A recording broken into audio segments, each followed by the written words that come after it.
This podcast is made possible by you, the supporters of WPLN and WNXP, Nashville Public Radio. This is the Nashvillager Podcast.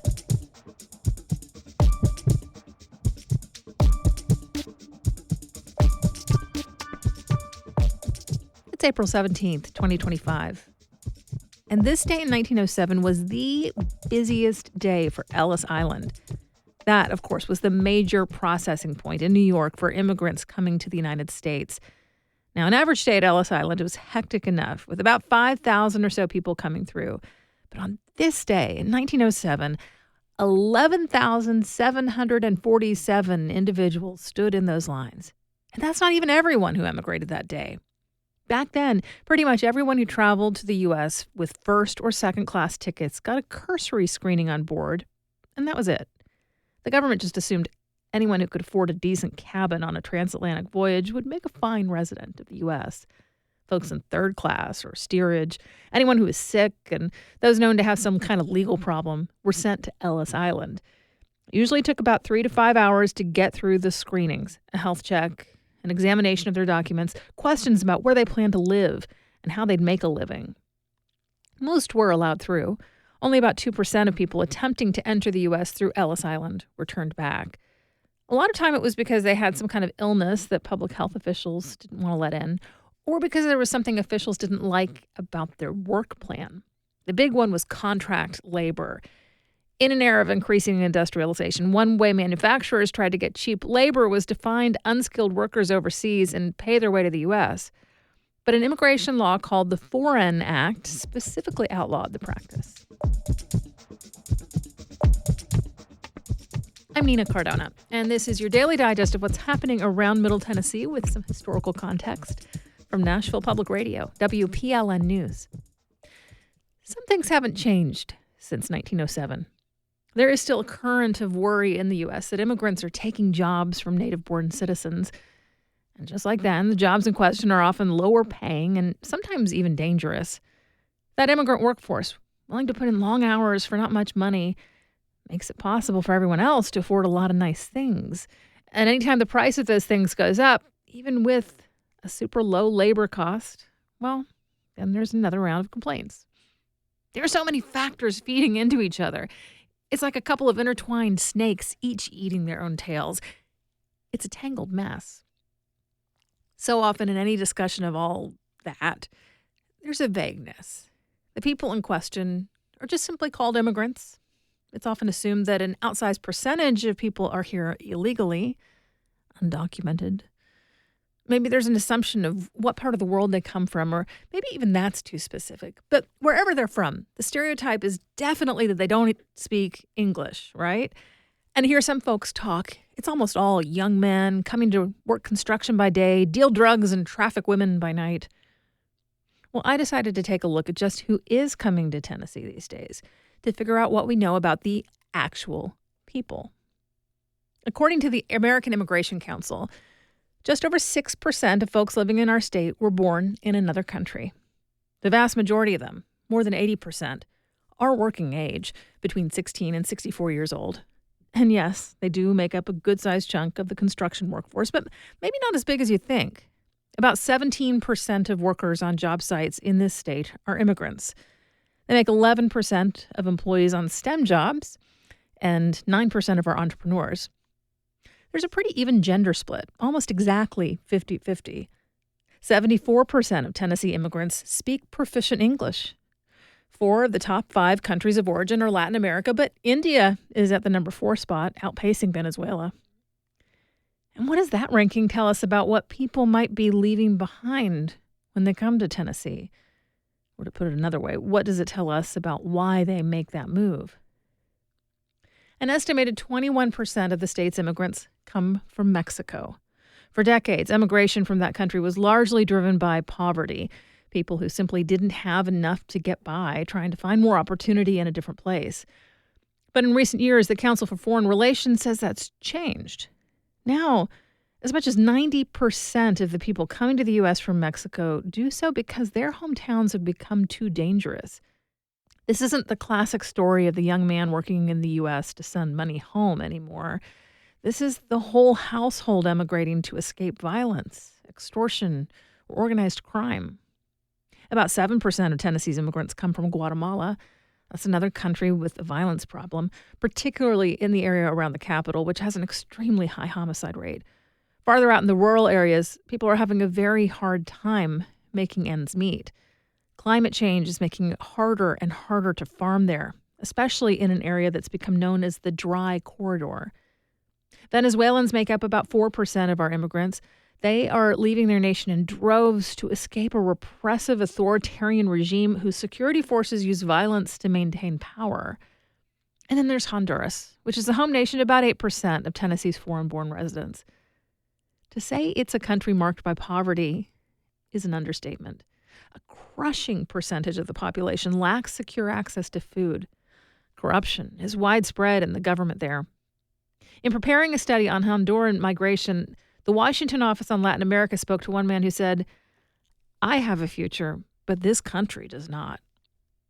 And honestly, that sentence may be the best way to sum up all of these places, at least how they are for the people who leave and come here. Back in 1907, the U.S. drew a line based on what kind of ticket a person could buy to get on the boat. And honestly, there are a lot of similarities now, except that we draw a line according to whether the country of origin is considered first class or the equivalent of steerage. And we don't let 98% of the folks in more desperate situations come in legally anymore. And compared to when I was growing up, I think it's become far more rare to hear someone reference the poem mounted on the base of the Statue of Liberty. Lines that were long held dear by many Americans as a badge of honor and almost defining description of who we wanted to be as a nation.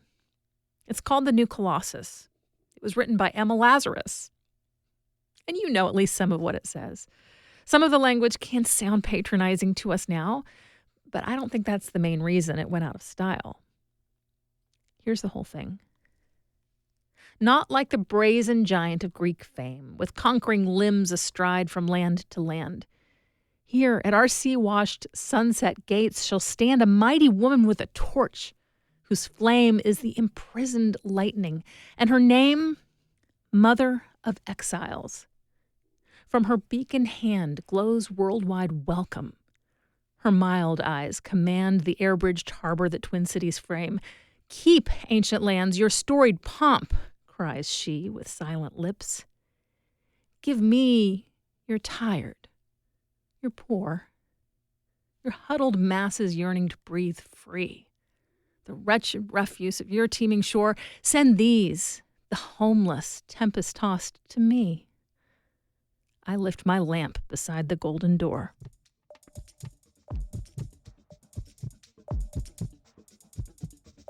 Nashville Public Radio's senior music writer Julie Height has been on a roll lately, and we're really leaning into that this week on the podcast. In just a few minutes, the first of 2 installments on how the Opry is celebrating its centennial. That's coming up after the newscast.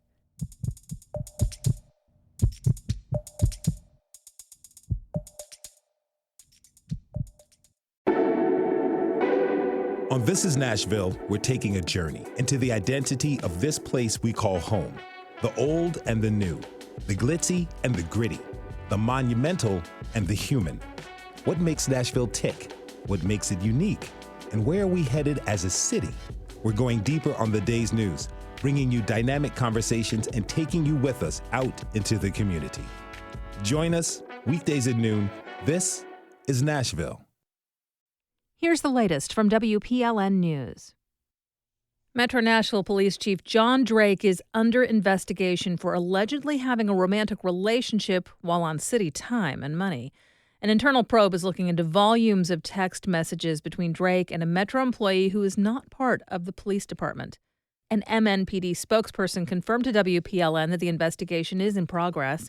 The department also says Drake's accuser is the ex-husband of the woman the chief allegedly had a relationship. He's been arrested for stalking her. A federal drug enforcement agency officer shot and killed a 36-year-old man in Midtown Nashville yesterday morning. Metro police say the man was killed during a major narcotics sting and that agents from the Tennessee Bureau of Investigation were on the scene as well. The Metro Police Cold Case Unit is investigating the shooting. The Tennessee Senate has passed a measure that would make it a felony to house someone without legal status in the U.S. The bill's Senate sponsor, Brent Taylor, amended the bill after hearing concerns from business owners. He says the version that passed would only hold someone accountable if they housed someone without legal status for financial gain. So a church who is looking to help somebody would not even be impacted by this bill. Still, Democratic senators say Immigration's Customs Enforcement is not the arbiter of who has legal status in the country, and that potentially someone could be charged for housing someone who does have legal status if ICE detains them, and they are later found to be legally in the U.S. State lawmakers have approved a bill to expedite the clearing of encampments under highways or bridges. The law requires the Tennessee Department of Transportation to work with local governments and remove the temporary shelters within 30 days if there has been a citizen complaint. Lindsay Krinks is the co-founder of the housing advocacy group Open Table Nashville. She testified against the bill, saying that more time would be needed to carry out the bill's intentions.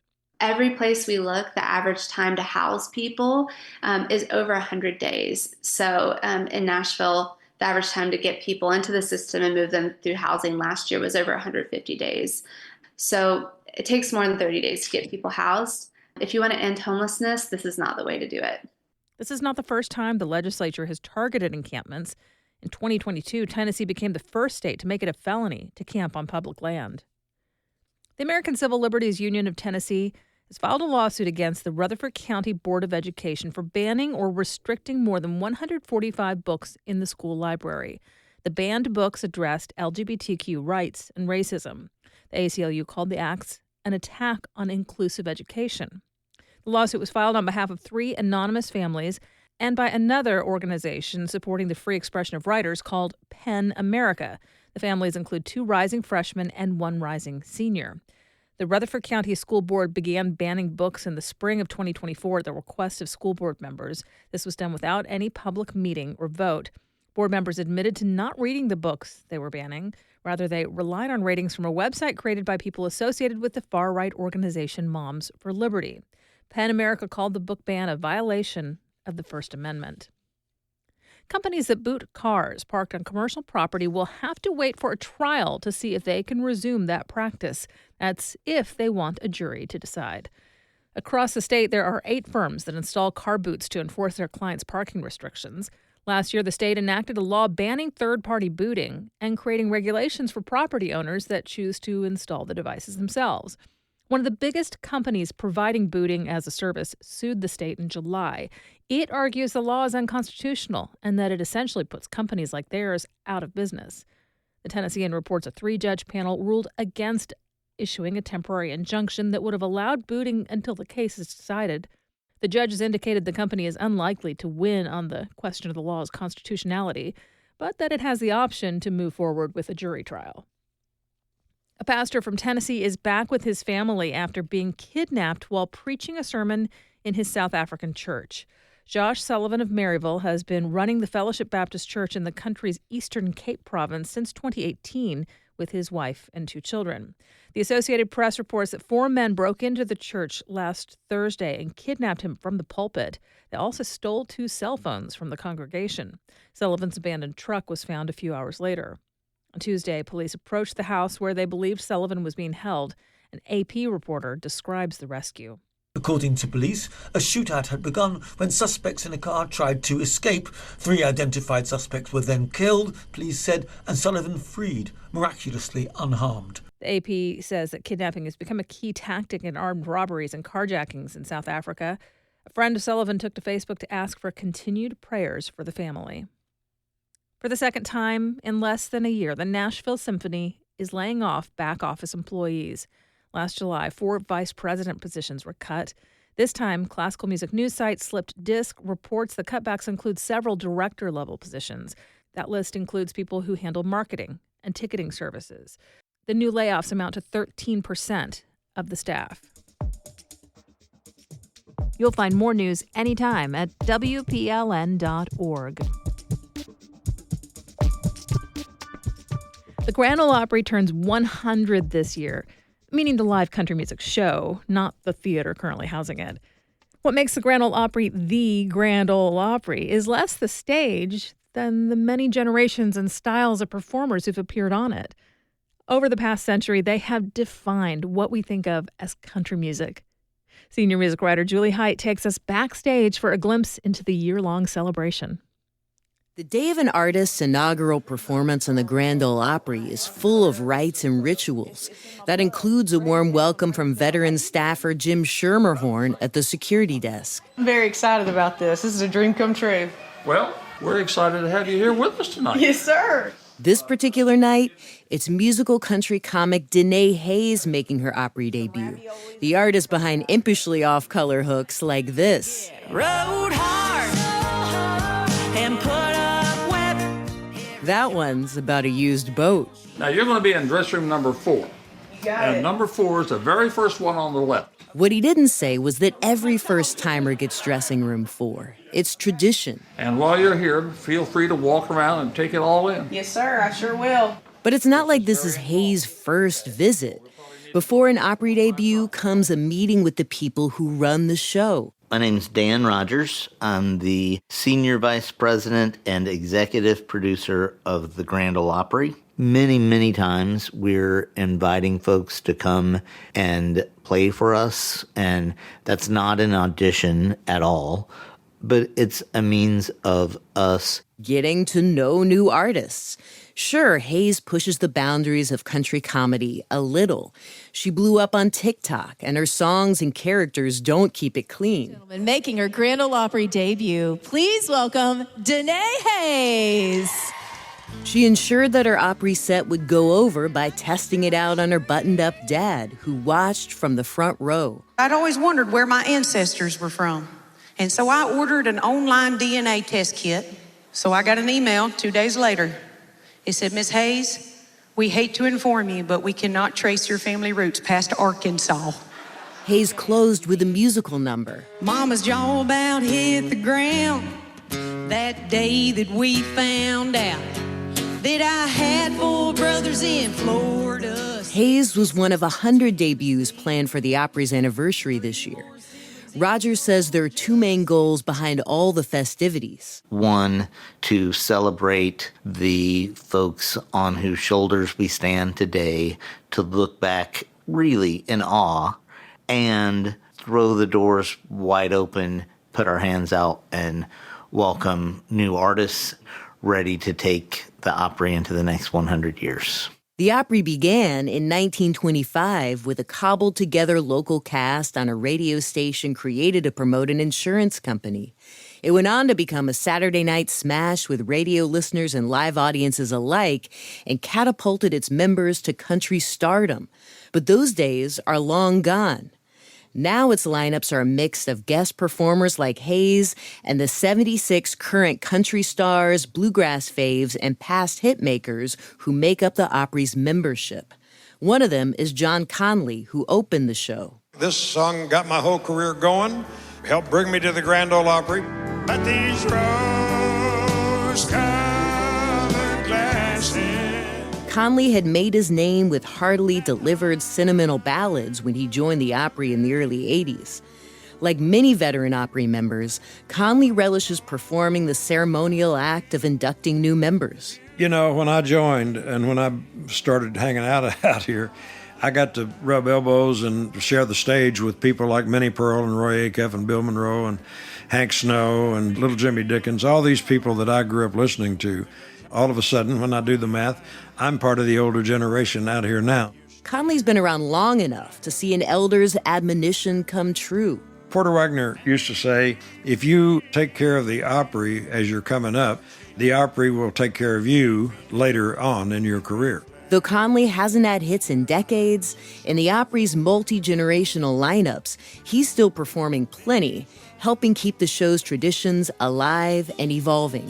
For NPR News, I'm Julie Height in Nashville.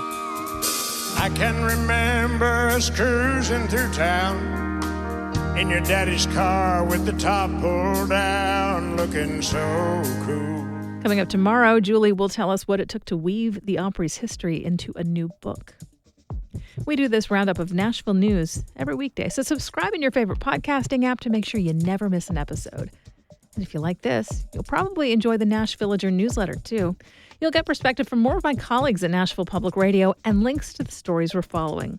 Sign up for those daily emails at WPLN.org/NashVillager.